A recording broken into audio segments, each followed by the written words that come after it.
In 2004, we borrowed 100 grand to take over this exact veg shop.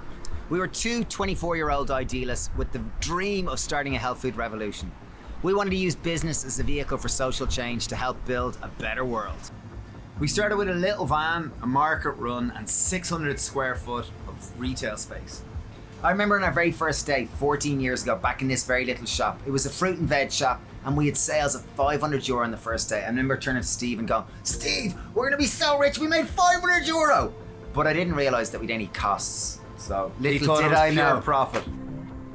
In spite of having degrees and masters in business, we kind of threw them out the window and decided to start our business without a business plan, without any strategy, just purely led on passion. We really did. But I guess it's easy to start a business with passion when you start it around your lifestyle. At the time, all we wanted to do was get people to eat more fruit and veg. We wanted to build community, and we wanted to inspire as many people to join us on the journey. And in essence, we wanted to start a business that supported us to live the lifestyle that we wanted to live. And the big thing that I'd note there is that the revolution does not take a day off. So we were literally going at it round the clock. We wanted to build a food revolution. We were on to 5 things that got us to more than €1 million in sales in less than 3 years. And also, 3 things to avoid while doing it. Point number 1, and obviously it's totally cliched, but I think it's mostly because people haven't dug in enough. Do what you love. And by that I mean, like, do something that you're obsessed on, something that you don't want to take a holiday from. For pretty much the first 7 years that we opened the Happy Pear, we didn't take a holiday, and the main reason was I didn't want to. We loved it. And even when I think back to then, I remember we were living at home, we didn't drink alcohol, we didn't smoke, we ate our food at the shop, and literally we lived on €100 a week, and that was between us for, I don't know, the first 5 years. Our wage was $5,000 a year. And it was literally because I didn't need money. I didn't want money. And I guess my advice to someone, if they asked me a question and said, "Hey, what would your advice be of finding what I'm interested in?" I'd say, like, what are you curious about? Like, what do you get obsessed about? Like, what to you is play, but to other people is actually work. And when I think back to us, it was like we felt like we were playing. Like, the word work, the typical context of work, did not apply to us. After studying business, we spent a couple of years traveling around, and really we were trying to find out what were we passionate about, what was our curiosity, what were we obsessed with. And we kind of visited organic farms, went tree planting, we kind of visited lots of whole food cafes, restaurants, and really found out that we were obsessed with kind of organic fruit and veg and trying to build a healthier world. Yeah, and it was really about community. And I guess one thing, like, money was never our agenda. It was never about money. It was always about trying to build a better world. And when I think back about it, it was really the journey itself was the destination in a sense, because day in and day out, that was our play. That's always been our play. And that the reward wasn't a load of money, the reward was doing a job that we loved. Point number 2 is to try to find someone to share the journey with. Obviously we're identical twins, and that's not really possible unless you were born an identical twin, but it's made everything so much easier. When I talk to anyone that started a business by themselves, they'd say, "I'd love to be able to split myself in 2. I'd love to have 2 of me, it'd be so much easier." And in a sense it adds so much value to, you know, for the highs, for the lows, there's someone with you, like someone that you can laugh things off with. And I think being identical twins, we had always planned on working together because we'd such a laugh together, and I think that's the essence of it. By being together, it brought a whole different kind of aspect of lightness to the business. When times were hard, you were kind of laughing, making fun, trying to bring more people involved. And I think to give this context back to you, I think it's more to think about, is there someone who you could partner with, someone who you could share? Like, it's almost like getting into a marriage. It really is a business arrangement. Obviously we're identical twins, so but it really is someone that has a different skill set to you, because if there's 2 of you, it really amplifies. Like in our context, 1 + 1 can equal 10. It can equal 5 on other days, and sometimes it can equal 0. But usually it's 1 + 1 makes 20. Like, it really does. It amplifies and amplifies. And if you can find someone... Dave's referring to it being like a synergistic effect. It helps. Yes. The sum of the parts is greater than the individual parts alone. Boom! So point number 2, try to find someone that brings different skill sets and makes you have more fun. Because ultimately, if you're going to spend 8 hours a day, 40, 50 hours a week, you want to have a laugh, you want to enjoy. Because ultimately what's sustainable is love, joy, fun, and crack, as we say in Ireland, which means fun. Point number 3, do a business plan. And this sounds very ironic coming from us in that we didn't do a business plan and we really didn't look at the numbers. And even just to show how ignorant we were, in spite of having degrees and masters in business, every year we'd go up to Polly, our accountant, to sign our end of year accounts to send them into the CRO, the company registration office. And Polly had asked us, "Do you want to know your numbers? How'd you do?" And was like, "No, we measured the business by a different set of criteria. We measured it down to vibe, down to atmosphere, how good the revolution was growing." However, that was only for the first couple of years.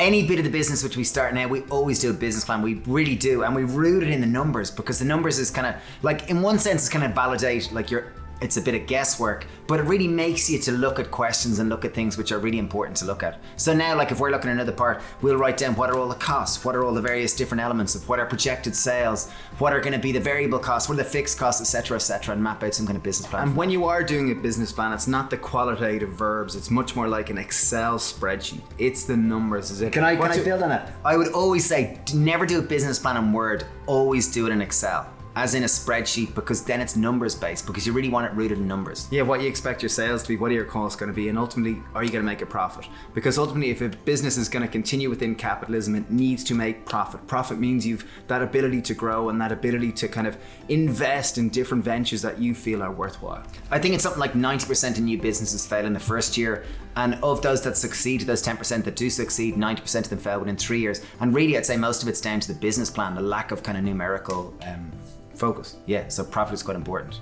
Point number 4 is to try to get support from family and friends. It's of prime importance. And when I think back to when we started, all our family helped us. And we started in our small little town of Greystones, which we grew up in.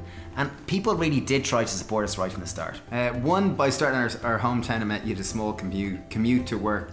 2, it meant you had all different family around. Our mom helped us paint the shop. Our mom still helps us every single day. Our brothers would work in the shop. Our dad helped us run the business for a few years now.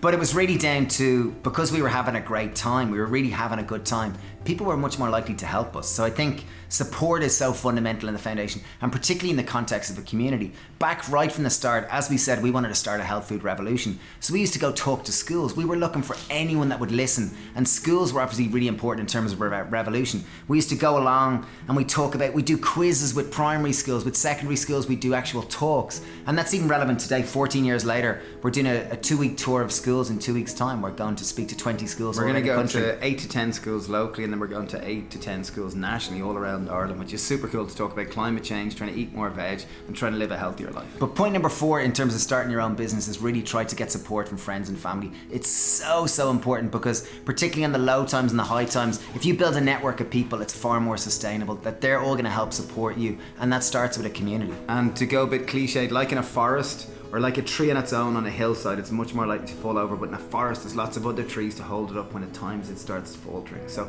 I think it's really important friends and family hold you up, and I think one of the reasons why we have got to where we have is down to our support network.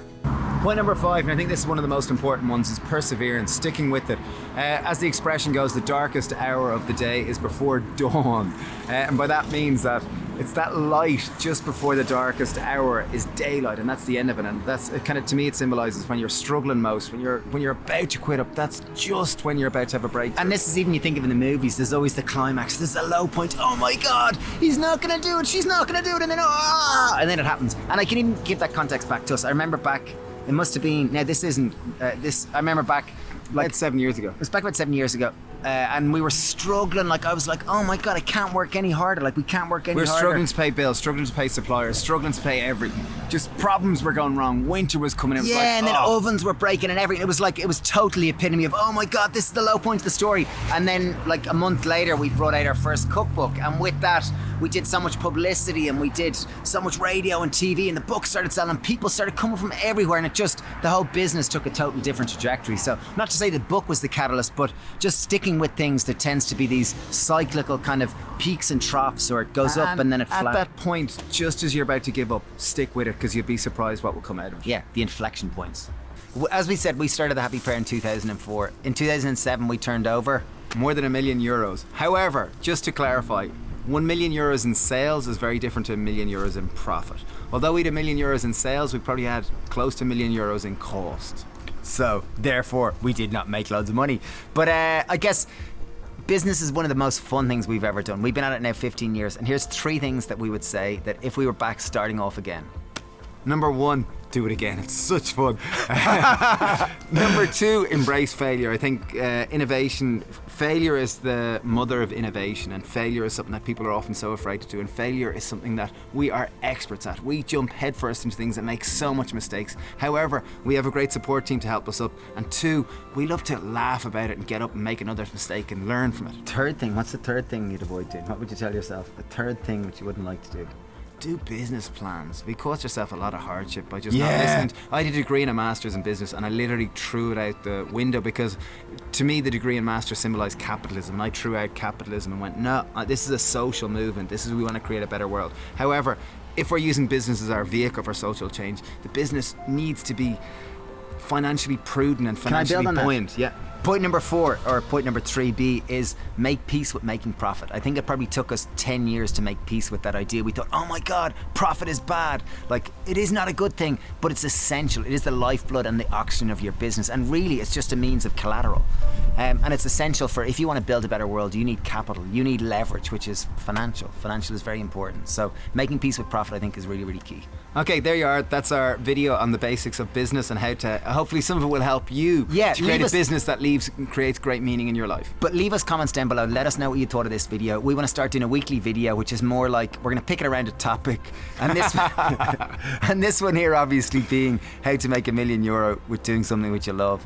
Share what you do, what makes you passionate, what you've learned if you started your business, and let's get a conversation in the community. And thanks for watching. Sending loads of love. Cheers. Cheers.